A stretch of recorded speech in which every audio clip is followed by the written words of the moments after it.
Hello Kuwait and Philippines, hello Middle East, and hello world. Ayan po, welcome ulit dito sa live update natin. Kasama naman sa isa sa mga estudyante natin na magtatapos dito sa kaniyang course. Ayan po. So, sabi nga nila, about kwento ay may aral. Ngayon, nandito tayo para pakinggan ang isa sa mga kwento at karanasan ng isa sa mga estudyante natin dito sa ICSA. Pwede ba tayong magpakilala sa ating manonood, ma'am? Hi, hello po ma'am. Ako po si Maricruz Lumayad. Kasalukuyan pong nagtatrabaho dito sa Kuwait. Yun. Ilang taon na tayo dito sa Kuwait? Magti-10 na po. Isang dekada na rin. Isang dekada na rin sa paghanap ng hanap buhay. Ayun. Para sa pamilya. Yes. Yun din. Yun naman talaga. Ang pinaka natin, no, ayun nga, nakamit natin para sa pamilya. Yun na nagtulak sa atin para mag-apply. Yes. So, eto ma'am, paano ka nakapunta sa ibang bansa, tulad nito sa Kuwait, at nagtrabaho as an OFW? Kung maalala mo pa, ang kwento ng buhay mo dati. Lang po, mahirap talaga katulad dati. Mahirap pa pag hindi katulad ngayon, pag madali ka lang makapasok. Yun, maraming mga pagsubok din. Yes. Nag-udyok sa iyo na magtrabaho sa hirap abroad. ng buhay. Yun din, yes. isa sa mga dahilan. Yun din. Ano yung pinakamahirap na pinagdaanan mo dito bilang OFW dito sa sa ibang bansa? Yung dati unang-una talaga yung change climate, yung mga pagkain nila, hindi mo pa alam. Tapos especially yung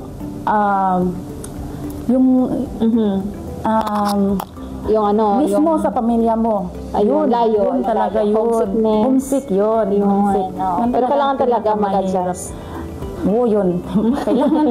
Kailangan talaga na. Kasi nga, babalikan mo kasi nag-homesickness ka, pero babalikan mo yung buhay mo sa Pilipinas. Yes. Tapos isang beses na nagtawag ako, sabi ko, uwi na ako, hindi ko talaga kasi sobrang miss ko yung mga anak ko. Kasi first time. Ilan na ba yung anak? Dalawa po. Dalawa na. Malaki na sila? Ngayon, malaki na. Ilang taon na sila ngayon? Yung panganay ko is 16, tapos yung isa is 11.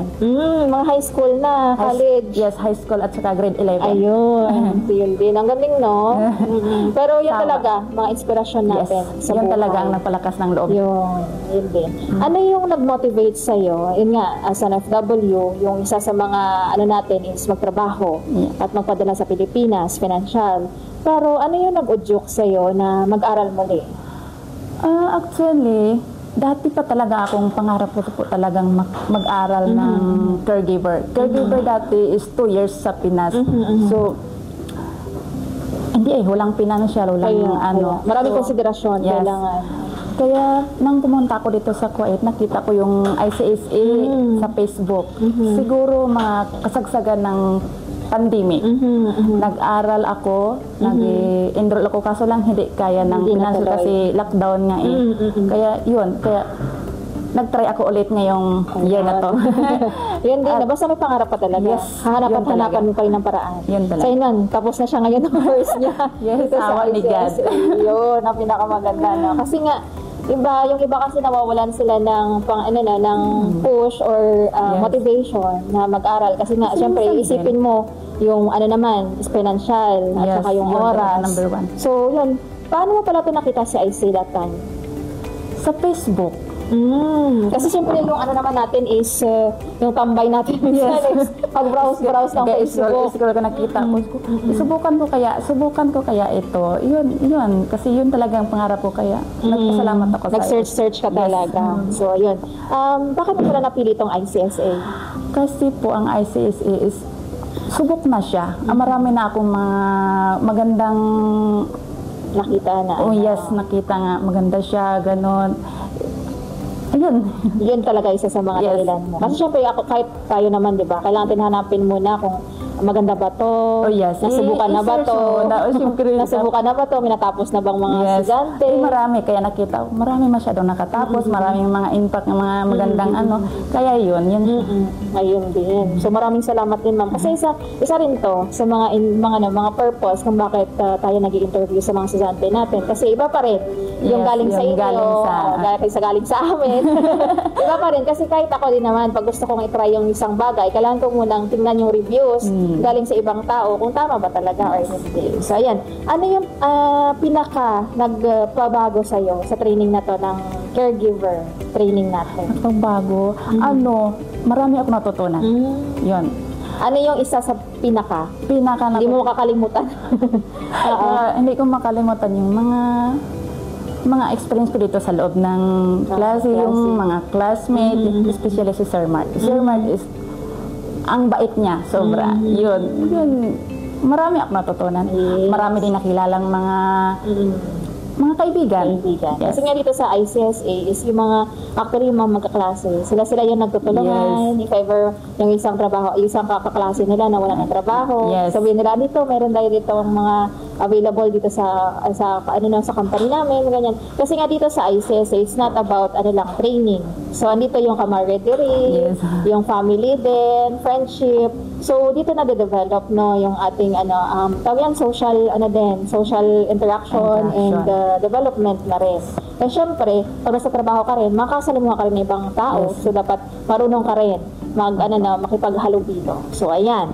So ano yung pinaka-helpful sa'yo na sa tingin mo magagamit mo sa trabaho mo dito sa caregiver training?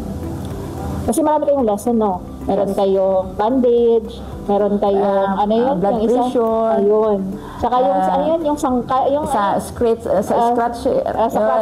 Ayun. So marami. Ano yung sa tingin mo na tawag yan makakatulong sa sa either personally or either sa trabaho? Yung blood pressure, ang thermometer, siyempre magamit mo yan magamit mo yan sa pamilya mo, ganon. Hindi ka makapagtrabaho, for example, at least makatulong ka sa pamilya mo, halimbawa na may emergency, ganon, yun ang ko. Kasi dito, sa caregiver talaga, it's talaga na malawak. Kasi nga hindi lang sa trabaho, kundi personal. Kasi at least, hindi ka ma-shock. Pero ang emergencies na, alam mo kaagad kung ano yung gagawin. Kasi nga, napag-aralan mo. May natutunan ka. May natutunan ka paano yung gagawin at mga hindi dapat gawin. So, ayun. Kasi ang pagka-caregiver, hindi lang simpleng mag-aalaga ka lang ng tao. Depende, dapat kailangan ka. Dapat marunong ka. At kailangan, alam mo yung dapat gawin. Kasi may mga gawain na dapat hindi natin gawin, especially sa pag-aalaga sa pasyente, lalo ng mga bedridden, yun. So, eto, paano mo pala, yun nga, nagtatrabaho ikaw sa bahay, paano mo siya, namamanage yung oras mo? Kasi nga, syempre, 24/7 yung trabaho. At the same time, nag-aaral ka pa. Wala naman din problema maganda itong ICSA. Kasi, marami silang schedule na pagpilian mo. Kaya, dati, wala akong labas. Pero, nakiusap ako kay madam ko nga, palabasin niya ako, tapos ganitong schedule ko, ganon. So, pinayagan naman ko. So, kaya ako na yung nag-aano ng time ko kung that's good. Thanks God naman. Supportive yung employer mo. Kasi nga, syempre naman, yung oras mo na ginagamit dito, hindi lang naman sa paglalakwat siya, paggala sa labas, kundi self-development naman, pag-aaral naman. At saka, syempre, ito pag-aaral mo, at the same time, pwede mo magamit sa trabaho mo ngayon. If in case may emergency. O marunong ka nang kumuha ng blood pressure. Tsaka yung kanyang body temperature. Yes, body temperature. Sige lang. Nabulo tayo. Sige lang. So, ano yung pinaka, yun nga, yung sa maraming mga memorable experience talaga dito sa ICSA. So, sa mga about sa training, may improvement pa na from before at sa ngayon natapos ka na sa course mo. Ano yung mga improvement na yon? Na-improve mo yung especially yung makihalubilo ka sa tao kasi mahihain ako eh. Isa pa, natutunan mo sa improve mo sa self-confidence and yung pinag-aralan mo din. Yun, parang marami ka nang sa sarili mo. Yun. Kasi dati iba naman yung knowledge natin, especially sa paghahangad ng pasyente, pero iiba pa rin kapag nagkaroon ka ng proper training. Isa sa mga kasi natutunan natin dito sa caregiver is not only skills, pero nag-build up siya ng self-confidence. Kasi magde-demo ka sa harap, no? Sa harap ng mga kaklase mo. Kasi nga, syempre, pag hawak mo lang yung pasyente mo, dapat hindi ka na nahihiya. Oo. Dapat alam mo kung ano yung gagawin mo. Hindi ka pwedeng, nahihirapan akong gumalaw kasi nga nahihiya ka pa. Kasi nakatingin sa'yo yung pasyente mo, ang family ng pasyente mo. So, kailangan build up din yung self-confidence. So, ayan. Ano yung message mo sa, paano mo pala i-describe si Sir Mark David? Yung instructor si Sir Mark. Sir Mark, wala akong masabi. Ang bait niya, mahaba yung pasensya niya. Magaling siya magturo. Magaling siya magturo sa mga estudyante niya. Yun.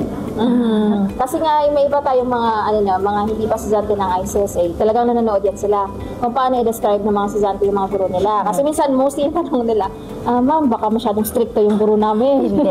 Si Sir Mark hindi. Baka ma'am, pagalitan niya ako doon sa klase kapag wala akong alam. Mataas yung pasensya ni Sir Mark. Mabait siya, sobrang bait niya. Kasi yun talaga yung kailangan na sa teacher, na lalo na sa kapwa OFWs natin na syempre hindi basta-basta na makapag-aral ulit. Pero yun nga, tinitiis nila para makapag-improve sa sarili nila. So alam na alam yun ng mga instructors natin, yung feeling na nagsasacrifice ka ng oras mo, ng budget mo para mag-upgrade ng sarili. Kaya naiintindihan nila yung sitwasyon ng mga estudyante natin. Kaya minsan pag nagsasabi instructor na huwag kayong masyadong ma-stress. Enjoy nyo lang yung klase. Enjoy lang ang klase. Kasi yung enjoy mo yung klase mo, mas marami kang natutunan. Kasi nga hindi ka na nabablock out, nababrush or minsan din naman merong ganon kasi nga may mga final examination, may mga demo. Pero yung yung pressure na yun yung magbibigay sa atin ng para matuto ka. Yes, na matuto ka. So ayun.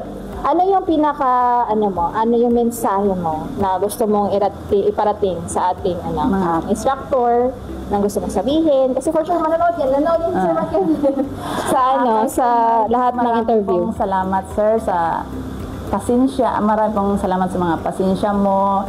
Kung minsan nagkakamali din, at least kung magkakamali man kami, panaulit para lang din yun sa amin. Yes. Kaya maraming salamat po sir at saka sa ICSA. Ayun, maraming salamat din. Maraming salamat. Ayan ma'am, maraming salamat din kasi for sure once na nakikita ng instructor natin na nagtatagumpay yung mga estudyante natin, nakapagtapos ng course, na nagkaroon sila ng improvement sa kanilang pag-aaral, it's a blessing and also a gift sa kanila na nakikita yung mga estudyante nila na na sumasukses sa buhay. Yes. Proud na proud yan sila. Para silang parent. Nakikita yung mga estudyante na parang anak nila na nagsasukses sila sa buhay nila. So, ayun. Eto, ma'am, ano yung mga advice mo sa gusto mag-enroll dito sa course natin? Nakatulad mo dati, nagbabrowse lang din ng Facebook at saka palaging nanonood sa mga interview pero palagi lang sinasabi sana all. Ano yung mensahe mo sa kanila? Ang mensahe ko po sa inyo, sa kanila, kung ano man yung nasa isipan nila, kung gusto nilang mag-aral, habang buhay may pag-asa. Yes. Yun. Kailangan, pag may gusto, may paraan. May paraan. Maraming dahilan. So, ganun talaga. Kapag gusto mo yung pagbabago sa buhay natin, kailangan natin gumalaw. Yeah. Kasi nga, sa pagbabrowse at saka pag-upo-upo lang, wala naman talaga mangyayari. Kailangan yung dagdagan ng aksyon. Siyempre, andyan lahat. So, wala naman madali, di ba? Mahirap din naman. Kailangan din naman. Wala mo nasasabi na madali lang lahat. So, gano'n naman talaga. Pag gusto mo, kailangan mo talagang paghirapan. Iba pa rin yung feeling na pinaghirapan mo isang bagay. Yes, tama. Mababalik tanaw mo na lang na ito ako dati. Kasi ito ako ngayon. Ito ako ngayon. So, ayun ma'am. Ano naman yung encouragement mo sa natitirang mga estudyante natin na sa klase din? Sa klase mo? Sa mga classmate ko, push lang. Kaya nyo yan. Ayun. Kaya nga, kasi nakaya mo nga. Kaya nila. Kaya niya rin yan. Ganun talaga yan. So, yan, good luck, Ma'am Marie Chris, sa susunod na plano and achievement naman dito sa ating mga pangarap. Ayun, maraming salamat din sa pagpaunlak dito sa interview. Maraming pong salamat sa ICSA family. Ayun. God bless po, ma'am. So, yan, sa ating mga manonood, for more inquiries, pwede kayo mag-message sa ating comment box below. Di kayo mag-message sa ating WhatsApp number, +965-930-2850. Ayan po. So, sana naging inspirasyon, isa sa mga kwento ng ating mga estudyante, sa mga kapwa ating OFWs na, wala namang madali. Kailangan ng pagsikapan. Tama. At saka hindi huli ang lahat. Yes. Age Habang doesn't buhay. matter. Yeah. age doesn't matter nga ika nila. So ayan po, maraming salamat and God bless you everyone. Bye-bye po. Success you want. The confidence you need. Guaranteed. ICSA, your partner in success.